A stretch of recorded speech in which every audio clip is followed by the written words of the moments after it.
Imaam Axmed Gurey oo warkooda dhageystay ayaa yidhi, waa yahay wax fiican maahee wax kale kumaydaan hadal ee meeshiinna isaga noqda.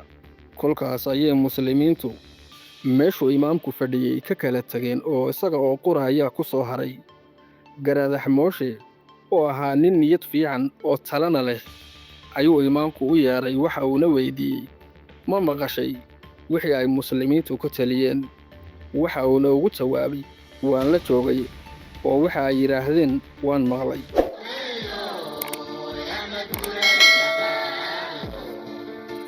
Mar kale iyo kulanti waxa saaxiibayaal ku soo dhowaada qaybta 44aad ee taxanaha buugga Futuux al-Xabasha ee mahadhareebka sooyaalka taariikheed qarnigii 16aad ee Geeska Afrika, qarnigii halganka Imaam Axmed Gurey.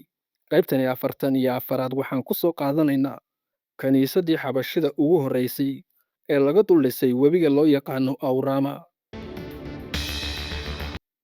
Haddaba, muslimiintii deegaanka Baraara ayay muddo 6 maalmood ku nagaayeen. Intaa kadib, dadkii deegaanka ayaa Imaam Axmed Gurey la hadlay oo ku yidhi, halkan dhinaciinna waxaa ku taalla kaniisad si la yaab leh loo dhisay. Imaamkii baa ku yidhi, dhulkeebay ku taallaa? Waxay yidhaahdeen, dhulka Jaraara ayay ku taallaa, waxaana halkaa ku yaalla tog weyn oo la yidhaahdo Awrama.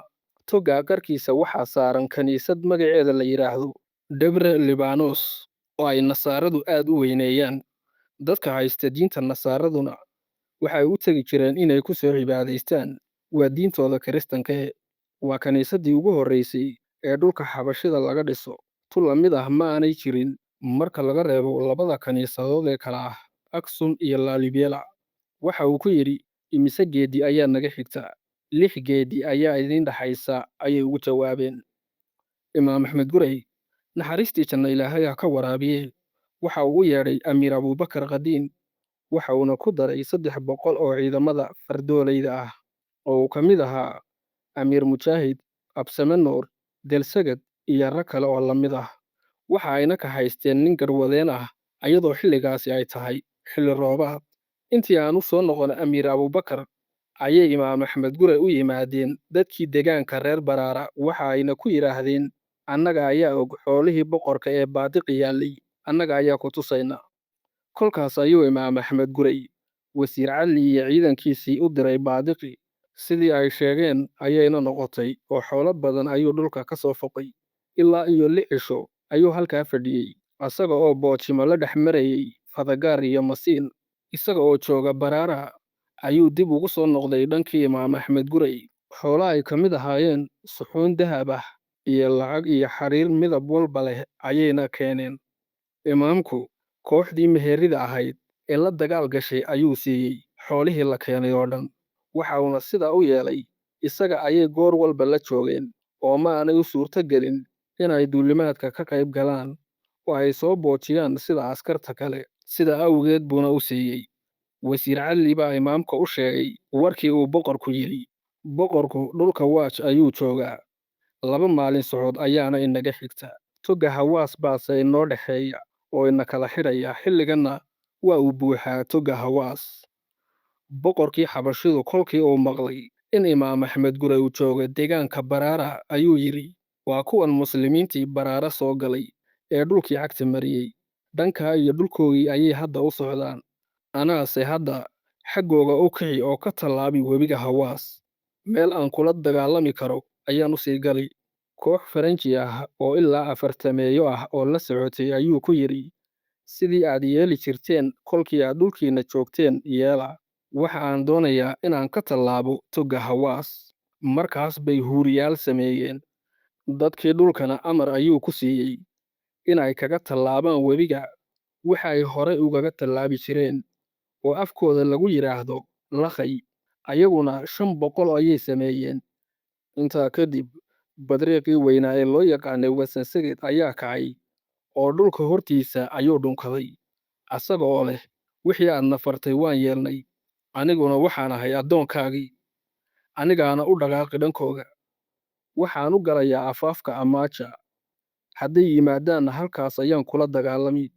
Haddayse i dilaan, sida ay taladu kula noqoto yeel.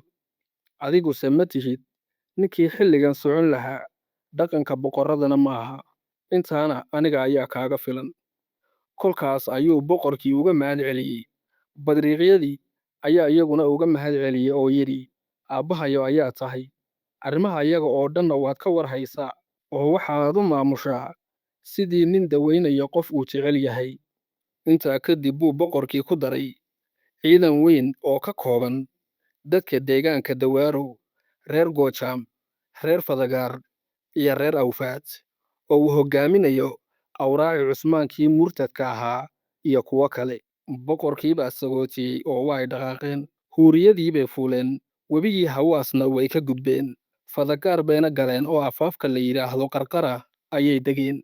Ninka laga soo wariyey taariikhdani buugga Fatuux al-Xabasha oo isagu goob joogay ahaa, Ilaahay naxariistii jannaha ka waraabiye, ayaa yidhi, kolkii uu wasiir Cadli ka yimiday Baadiqi ee uu Baraaro soo gaaray, ayuu imaamkii u sheegay halka uu boqorkii Xabashidu uu joogay, iyo waxa ay ku tashadeen isaga iyo Wasansagid inuu Hawaas ka tallaabay oo uu fadhiistay meesha la yidhaahdo Qarqara ayuu u sheegay. Waxa uuna yidhi wasiir Cadli, inaan dhankooga u dhaqaaqo ayaan doonay, laakiin waxaan ka cabsaday inaan idinka la'aantiin tago. Kolkaas ayuu Imaam Axmed Gurey muslimiintii kala tashaday wixii uu yeeli lahaa. Waxa ay muslimiinta dhammaantood yidhaahdeen, karantii xilli roobaad ayaan ku jirnaa.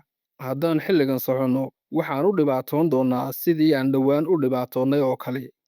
Annagu halkan ayaan iska joogaynaa inta xilli roobaadku baxayo.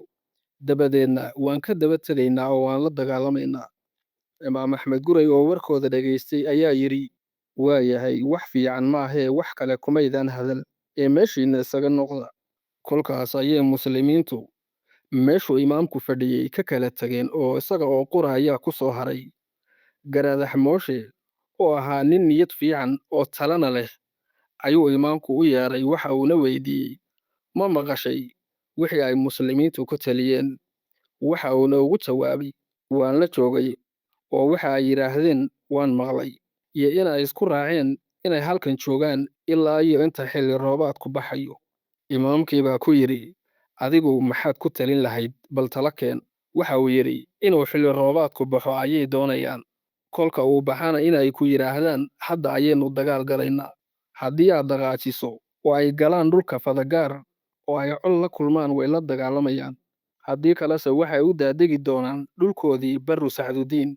Haddii ay col la kulmi waayaan, waxa ay kugu baryi doonaan inay dhulkooda u daadegaan. Haddii aad u oggolaato way daadegayaan. Haddaadse ka diiddo, nin iyo iskii ayuu u daadegi doonaa. Kolkaana keliya ayaa halkaa ku soo hari doona Imaam Axmed Gureyow. Haddii aad sidaa tidhi, maxaa samaynaa? Garaadax Mooshe ayaa yidhi, anaa garanaya waxaan yeelayno. Inta Abuubakar Qadiini noo imaanayo, halkan ayaynu iska fadhiyaynaa, waayo isaga ayaa raggii dagaalyahanadu la socdaan. Kolka ay yimaadaanna, isaga iyo ciidankiisa waxaan kaga tegaynaa xarunta, oo waxaan u dhiibaynaa haweenkeenna iyo sahayda. Dabadeedna xaggiisa ayaynu u kici doonnaa. Haddii uu Ilaahay guusha ina siiyana, waynu dili doonnaa boqorka Xabashida, dadkuna way soo wada islaami doonaan. Xilligaa togga Hawaasna daafaha ayuu jabin, oo meel ay kolkaa maraan oo inooga baxsadaan ma jirto. Waxayse ku hawlanaan doonaan bililqada iyo boojimaha. Haddii uu xilli roobaadku baxo, innagoo aan dagaalamin, taag u heli mayno inaynu is-hortaagno. Askarta oo dhanna way socon doonaan, waayo waxa ay doonayaan inay u daadegaan dhulkoodii. Taas waa waxa ay ka siman yihiin taliyayaasha waaweyn iyo mid yarba. Mid walbana waxa uu doonayaa inuu u daadego dhulkiisii. Imaam Axmed Gurey waa uu dhegaystay talooyinkii. Waxa uuna yidhi, talotii ugu wanaagsaneed imika ayaad keentay. Sirtaada inoo qari, cidna ha u sheegin. Waxa aad adkaysataa inta uu inoo imaanayo Abuubakar Qadiim. Sidaa daraaddeed ayay muslimiintu halkaa fadhiyeen oo ay ku sugayeen Abuubakar Qadiin iyo ciidankiisa la socda ee imaan doona.